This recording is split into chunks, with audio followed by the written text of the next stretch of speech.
everyone! Welcome sa isa na namang Tagalog makeup tutorial. So sa video ito, tuturuan ko kayo kung paano nyo ma-achieve ang isang makeup look na pwede nyo suotin pang clubbing or pang disco. So ang palette na gagamitin natin ay yung galing sa Ever Bilena. So ito yung Ever Bilena eyeshadow, 12 shades with vitamin E. Unang-una, maglalagay muna tayo ng base na color sa eyes natin. So itong kukunin kong kulay.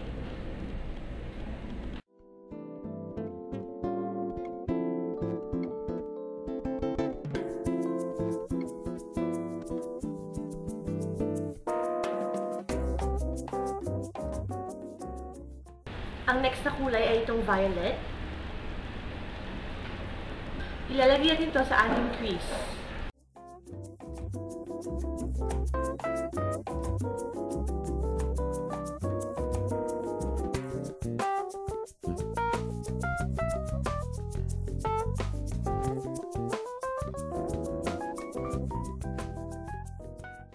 So, gawa kayo ng shape na paganyan.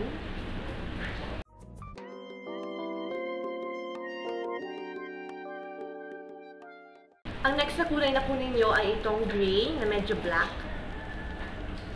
Itong black na ito, ilalagay siya sa pinaka-outer corners ng mata.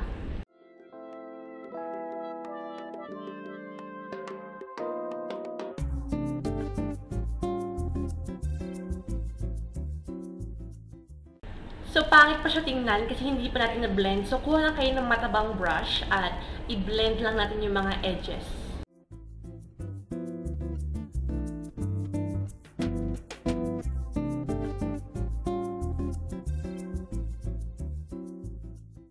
Kuha kayo ulit ng violet at i-darken nyo ulit yung crease ninyo.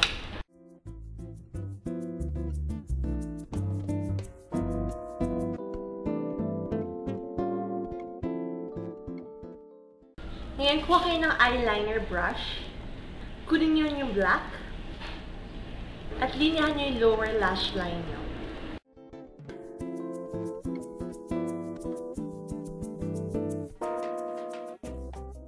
Gawa kayo ng cat eye, pagitin nyo sa dulo.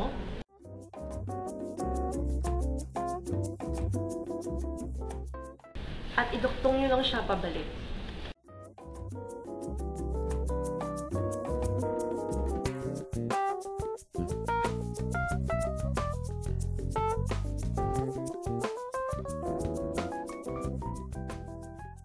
Ngayon, kukunin ko yung Nichido liquid liner ko at lilinyahan ko na yung mata ko.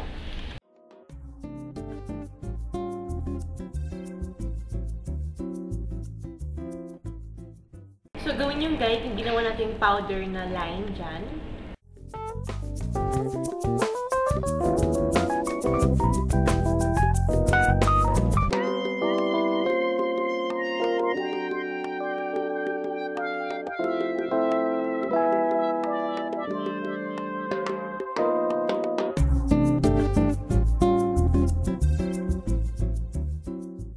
Linyahan nyo pati yung inner corners ng eyes ninyo.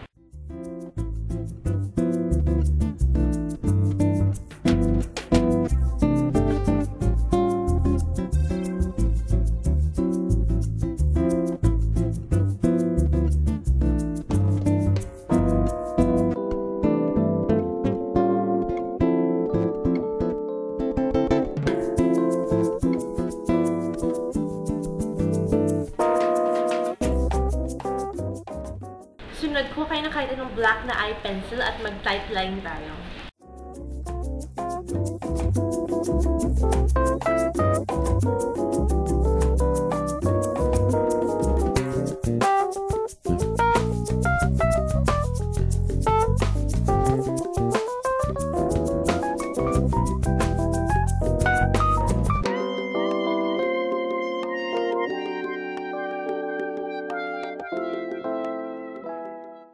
Ngayon, mag-highlight tayo at ang gagamitin natin ay yung mousse eyeshadow in opal.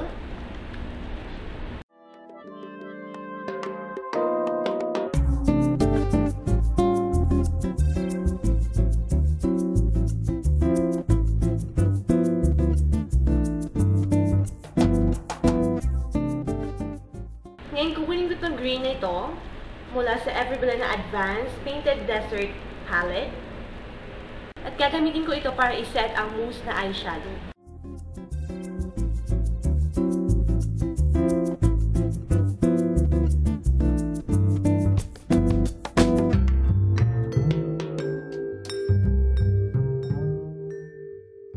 Ngayon, ayusin niyo ulit yung liner ninyo.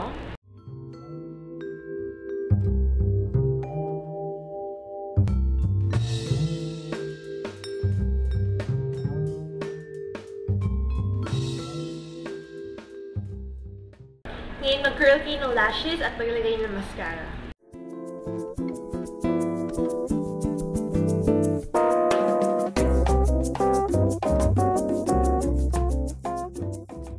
Ngayon, tapos tayo sa mukha, magpapalit na tayo ng face para mas mukha tayong payat. So, ang gagamitin ko ay itong Everblend Advanced Compact Powder 3D.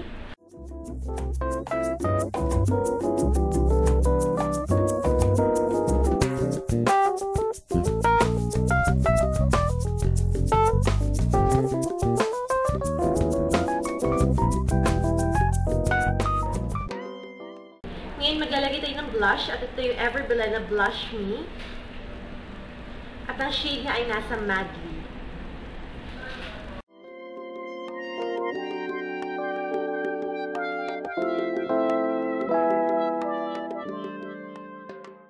Ang pinakuhali ay lipstick. So, gagamitin ko itong Shine Attract lipstick from Avon.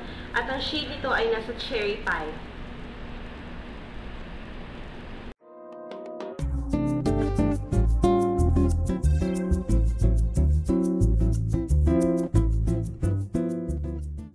Ngayon, tapos na tayo sa ating makeup look na perfect suotin paggabi. So, sana nagustuhan niyo itong tutorial na to.